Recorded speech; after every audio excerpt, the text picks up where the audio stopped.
sa ating pong lahat. Ayan, sana po ay nasa magandang kalagayan po tayo. So katatapos lang po na ating pong midweek service. So nakauwi na po yung mga kasama po natin. Simba sa araw po ito. Sa gabi po ito. Ayan po yung iba. Ayan po si Kuya Dave.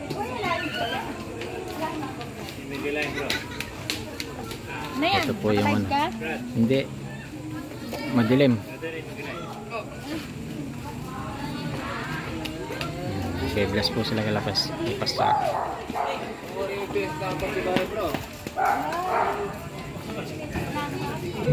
Guys, hindi po. Maraming salamat po sa inyo. Buhay po kayo. God bless po sa lahat. Thank you. Thank you.